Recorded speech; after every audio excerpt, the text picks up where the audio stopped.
Hello, Internet. Some of my friends and I just discovered that we're actually able to share our lives here, which feels both exciting and a little silly. I'm not sure anyone will ever stumble across this page, but maybe that's what makes it feel safe. Like writing in a diary that might one day whisper back. My name is Emily Lynn, and I'm a single mom raising 2 teenagers. Susie, 14, bold, stubborn, and already convinced she knows more than I do. Jack, 13, quiet, thoughtful, happiest when he's sketching in those notebooks he refuses to let me read. They're at the age where they roll their eyes at everything I say, but still ask me what's for dinner an hour after eating. Raising teens alone isn't easy. Some days I feel like I'm getting it all wrong. Some days I feel like I'm doing okay. Most days, I'm somewhere in between. We moved here about 6 months ago after everything with their father. A new town, a smaller house, new schools. It's been an adjustment for all of us. I keep hoping this will be a fresh start, but starting over is messier than I thought. A friend told me that keeping a blog might help clear my mind, or at least let me keep track of life as it happens. So here I am, learning how to type into this little white box, hoping it saves properly. I'll probably post weekly just to give myself a routine. If anyone ever reads this, hello. If not, that's perfectly fine too. I think I just needed a place to breathe. Here's to whatever comes next. Good morning, Internet. It's early. Earlier than I meant to be awake anyway.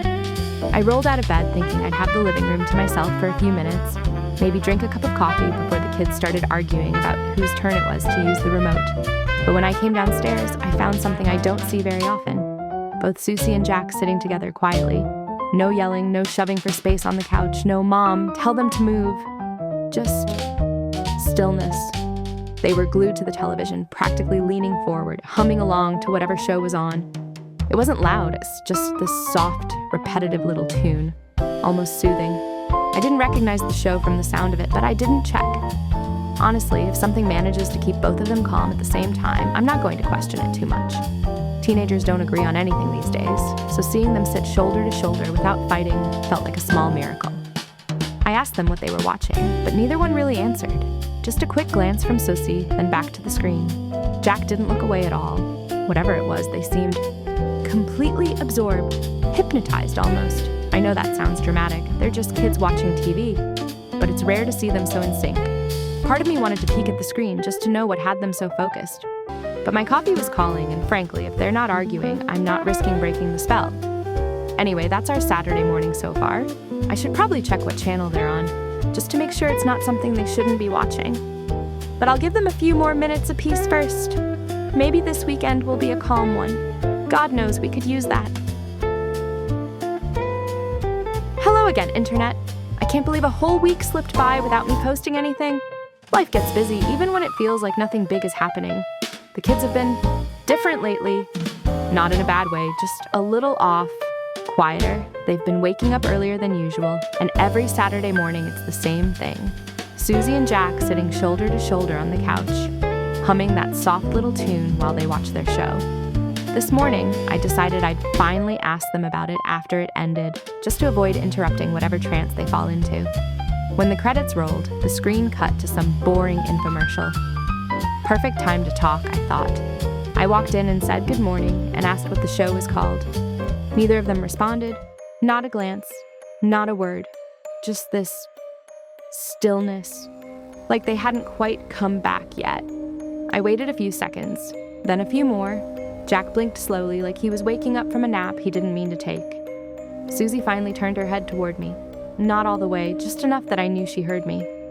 So I asked again, lighter this time. "What is that show, honey?" She answered without any emotion at all. "It's just a puppet show, Mom."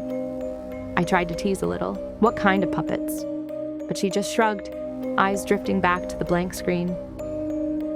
"They're just puppets." Jack hummed that tune under his breath again, the same rhythm he's been tapping and humming all week.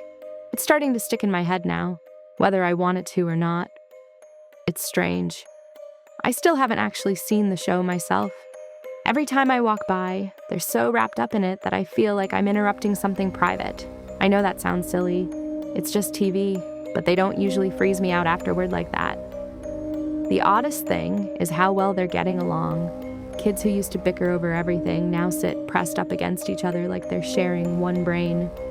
It should make me happy, and part of me is relieved, but another part is unsettled for reasons I can't quite name. Maybe next week I'll sit down and watch it with them, just to see what all the fuss is about. I'll write again soon. Good morning, Internet. Or maybe good luck surviving the weather is more accurate today. We had a terrible storm last night, the kind that rattles the windows and makes the whole house creak like it's trying to stretch its bones. The cable went out sometime around 3 a.m. The lights flickered a few times too, but thankfully the power stayed on. I woke up expecting a quiet morning. No TV means no mysterious puppet show, which means I figured the kids would sleep in or at least find something else to do. But when I came downstairs at almost the exact same time as every Saturday before, there they were, Susie and Jack, sitting on the couch, side by side, staring at the blank, dark television screen, and humming that same soft, repetitive tune. I asked them what they were doing, gently because the storm had me on edge already, and neither of them responded. Jack didn't even blink at me. Susie's humming got a little louder, just for a moment before settling back into that same steady rhythm. There wasn't anything on, no picture, no sound, just the reflection of the living room lamp on the black glass.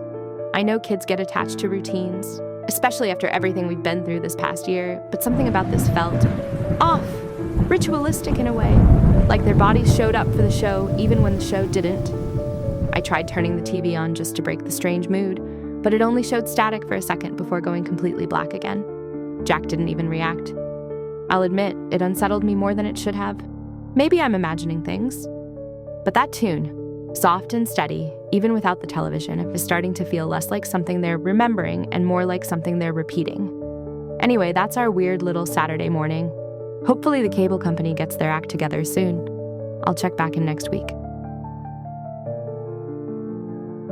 Hello again, Internet. This week has been strange, not in the dramatic, everything is falling apart way, just in the quiet, unsettling way where little things don't quite add up. The cable finally came back 2 days after the storm, but by then I'd already gotten used to the odd silence of the blackout. The kids went right back to their routine, though. Saturday morning, same time, same spot on the couch, same tune. But today something new happened.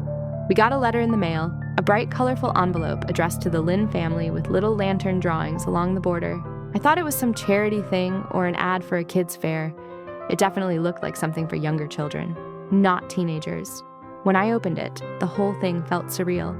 It was an invitation, a meet and greet event for Little Lantern Lane, meet all your favorite friends. But what really caught my attention, what made me pause, was the picture printed in the bottom corner of the invitation. One of the puppets. At least I assume that's what it was. It looked wooden, carved from a single block, with joints shaped like small round discs. The face was odd. Not cartoonish or silly like a children's puppet should be. Its eyes were two perfectly round, dark circles, too glossy, too deep. The mouth was a thin, carved slit that curled just slightly upward, like it was trying to smile but wasn't quite sure how. There was something unsettling about it. Not scary, exactly. Just wrong in a way I can't put into words. Like whoever carved it didn't fully understand what a human face should look like.